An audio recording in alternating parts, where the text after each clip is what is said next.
Hey, Tubies! This is Bob Hickman. I am so psyched because it's Friday and we're cruising into the weekend. Isn't that rocking? You guys are awesome. I want to say thank you to all of you who came out to yesterday's video, which was on Lord Melchizedek. And if you haven't seen that, check that out. It's the video right before this. We talk about the Ascended Master, Lord Melchizedek. We talked about the mystical order of Melchizedek, which is a mystical brotherhood, a priesthood, which I actually am now a member. So if you haven't seen it, you've got to check it out. Just to follow up, I will be having another video soon about receiving initiations into the order of Melchizedek. So if you'd like to explore that a little more, definitely see the video before this, okay? Anyways, I'm so glad you're here. Well, you guys always write to me and say, Bob, we love your jewelry you're wearing lately, your crystals. Well, here's one of my crystal pendants I've been wearing. I love this. And, a lot of people saying, Bob, how do we wear crystals? What do we do? How do I get a crystal? All very good questions. I think one of the first things that you want to do is you got to select a crystal. And you can buy a crystal online. For example, rarewiccaspells.com has a whole selection of gemstones or crystals. I love them all. Anyone that talks to you is good. I have a selection here. In fact, let me show these to you. Bring these up here. These are some of my collection from my quartz crystals. And these are all beautiful Lemurian pendants, or Lemurian quartz. They could be pendants. This one was a gift to me from Lady Angela of Rare Wicca Spells. Isn't that beautiful? She sells these at her site. You might want to get them. This one has a little inclusions and it's really beautiful, just shimmers. This is, if you have a double terminated quartz, this is very good for healing because it allows you to channel energy from the cosmos through one end and then send it out the other. So it's a great kind of a laser, a quartz crystal laser amplifier. Wonderful for healing work. Also good for spell work. These other ones are various Lemurian quartz crystals. The Lemurian crystals, I did a whole video on Lemurian crystals, so you want to see that also. But these are known as Lemurian crystals. They tend to have usually one pointed end. The other end is flat or squared off.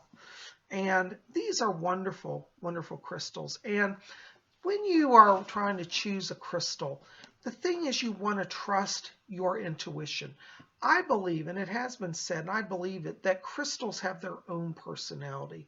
And as you meet crystals, you'll lay your hands on them and you'll feel a connection to them. Sometimes you'll pick up a crystal and think, I'm just not feeling connected. Then you pick it up and think, wow, there's something to this. What is it? Wow. And it's literally like the crystal will start to speak to you. So you want to trust that communication. I believe that all of life has consciousness, even the rocks, literally the crystals. And many crystals exhibit an energy and a vibration. And it's literally like crystals will call to the person they're supposed to work with. And I found that when I trust that and I let the crystal call to me, I get really amazing experiences. So, like this crystal that I wore, that I'm wearing, this is one that also called to me, and I had it set here in this silver wire. It originally was not a set crystal, but I had it set, and I think it's lovely. So I wear that. It really speaks to me.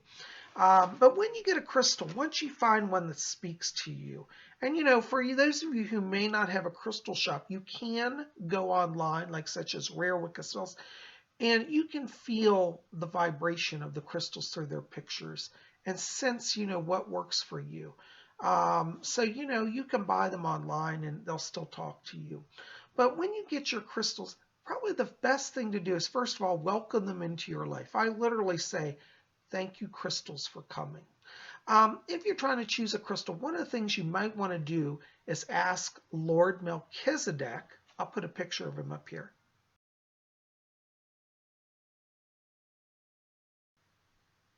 This is a picture of Lord Melchizedek. You can ask him to help you choose your crystals because part of his work is with the ascension process is to activate crystals and to help you to attune to their vibration. So Lord Melchizedek will certainly help you with that.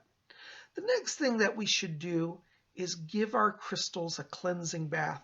Remember, many of these have been sitting in stores where clients have handled them, looked at them. Some of them may have just come from mines where they're traumatized. I believe when a crystal is ripped out of the earth, it does create some trauma. How do you like to be uprooted from your home? I actually heard one New Age practitioner recently say, well, maybe we should not use crystals because it hurts Mother Earth. I think there's some reason to that. I'm not 100% ready to give up my crystals, but I do think that that a lot of people are abusing the earth and they're mining crystals way in excess of what they should. See, I believe that the earth carries these crystalline energies. Some of them are from the past, from Lemurian Atlantis, but some of them are even older. And I believe that the crystals in the earth help generate an electric field that protects the earth, that helps us have life. They're literally life affirming. So when we strip all the crystals out of the earth, we damage the natural kind of electro frequency that helps sustain life. So I do think we need to be mindful. So I would say, if you're going to buy crystals, instead of buying 300 crystals, maybe you could limit it to, 50 crystals. I think if each of us maybe scaled back a little bit, we could help preserve Mother Nature, Mother Earth. That being said, I do think you should have at least one crystal in your life, because I think one crystal can do a lot of good. Now, see, it's believed that when a crystal comes into the frequency of your body, it helps enhance your natural energy. So they suggest that you wear crystals on a cord or a chain near the heart chakra, as I'm doing. And see, what that does is that picks up the energy of that chakra, and it helps magnify it, open it. It makes me more loving. It also enlightens the energy for the higher chakras. It brings more power. So my throat chakra, my third eye, and my crown are resonating now at a higher frequency. You could think of crystals that you wear as kind of like amplifiers. They're kind of like batteries that give a little boost to your natural energy. And so I believe in them, and I do wear them. Now, one of the things that you want to do when you first get a crystal is you want to clean it. And that's because, as I said, many times they've just come from the earth, they've been mined, there's trauma, been handled by people, you just don't know. And so you want to give your crystal a bath. And so what you want to do is get a little bowl, such as this, and get a little salt. Okay, I have a little dish with salt here. And into your dish, you just want to add a little salt. Not a lot, just a little bit. Okay? Salt is a purifying element, and it helps, break down negative vibrations. So we'll put a little bit of salt there in our bowl. And then I would encourage you, when you work with your crystals, try to avoid extremes. Don't use extreme cold water or extremely hot water. I use a gentle, mild, warm, lukewarm water, and I add it to this bowl that has the salt in it. And once you put that water in there with the salt, you can stir it around if you want. This actually dissolves pretty quickly. And then you want to take your crystals and just gently, slowly tell them you're giving them a bath. They're kind of like little dogs. You ever given a dog a bath, they freak out? Well, you want to just talk to your crystal. I'm going to give you a little bath. You're going to be fine. Put your crystal down in there. And so take each of your crystals and put them in their little salt bath.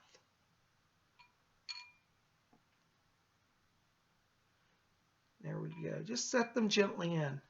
And generally what you want to do is leave them in the salt bath, maybe for, a few hours, 2 or 3 hours, depending on how much, residue they have, spiritual residue. You can generally sense when they're ready. Like these ones, I feel like, because I cleaned them not too long ago, they don't need a lot of bath. If you have a crystal that you're working with regularly, for example, doing healing, I would recommend you cleanse it after literally every session to purify it. These ones mostly sit on my altar, and they're used for charging and consecrating things, so they don't get a lot of negative energy. But I'm giving them their kind of, monthly. I wash these ones about once a month. So they're in their bath. So we'll let them just sit there for a few minutes. Now, after you finish letting your crystals soak, you want to take them out and dry them off and put them on your table. The next thing that I like to do is what I call set my intent for my crystals. And what that is that is a kind of a programming, an energy connection with the crystal. And I like to put my crystals, when I do this, on my pentacle. Now, you don't have to have a pentacle to do this. This is just something that I choose to do. So I have this pentacle. It's old. It's like 20-some years old. I've been using it for years. But I'll take my crystal, and I like to do these one at a time. I will set it in the middle of the pentacle, and then I'll lay my hands over it. And I'll say, like, for example, this is going to be my healing crystal to use for healing. So I lay it on the pentacle, and then I hold my hand over it, and I meditate, and I visualize streaming white light coming down upon it like a ray of light. And I say, crystal, I program you, or I set the intent for you to be used for healing. May you be a vessel and a channel for healing. And I hold that light streaming on that crystal. And when you get doing this regularly, you will really start to feel the power. It's like a heat coming down. I can really feel it. This kind of like a current, almost electric current. And so I set the intent in this cleanse crystal for healing. And just hold it. And then when you're done, you can set your crystal aside. And then you start your next one. Like say, this crystal, I want to use it, for example, to charge and bless jewelry. So I'll say, I consecrate this for the use of being a consecrator. This crystal will generate energy of light, of pure light, of consecration for protection and blessing. I hold that intent, see the light streaming down from my hand. You can feel the crystal absorbing and receiving it. You may even feel a little pushback because the energy is so strong. You can feel it's literally a current. Let that sit a few moments and then set it aside. And then you want to just go through and set your intent on each crystal. If you have a lot of crystals, this can take a while. So, think about when you have time to do it and you won't be disturbed. But, like this crystal also I'm going to use for consecrating. So again, I set my intent and I stream the light from my hand into it. The wonderful thing about quartz crystals is that quartz crystals tend to be very absorbent. They're easy to program. You set your intent. Now you can set whatever intent you want. Healing, consecrations, protection. If you have a protecting crystal, you can charge it for protection and it will emit a vibration of protection. So there are a lot of things that can be done. And I just encourage you, as you get to know your crystal may give you ideas about what it wants to do as well. So be open to that. Anyways, just a little bit here for you today to get you started on working with crystals. So as I said, the first step, choose a crystal that talks to you. Let it speak to you, start the dialogue. Second step, bathe your crystal. Give it a cleansing bath, reinvigorate it, revitalize it, cleanse it. And then the third step is to charge your crystal. You can use a Wiccan pinnacle, or if you have a sacred stone that you work on or a special area, work in that area and set your intent. As I said, quartz crystals are the easiest to work with because they take the intent very easily that you want to set. They're very neutral and easy to program. Anyways, hope this helps today. I'd love to hear about your experiences below. Tell me, have you ever cleansed or worked with a crystal? What's been your experience? Do you like to wear crystals? Share with me your experience. I'd love to hear your insights and your experience. Thanks for being here, guys. Keep it here at Spirit Channel. We got more coming. Tomorrow night is Saturday night. And you know what that is. Saturday night seance. Anyways, I'm so glad you're here. Keep it here. We'll see you back here tomorrow. By the way, like this favorite, share it with your friends, and hit subscribe. Become part of our community. We'd love you to be here regularly with us. And we're going to have more on crystals in the coming week. But for right now, that gives you a little bit to work on. And we'll see you back here tomorrow for the Saturday night seance. Blessings to all of you.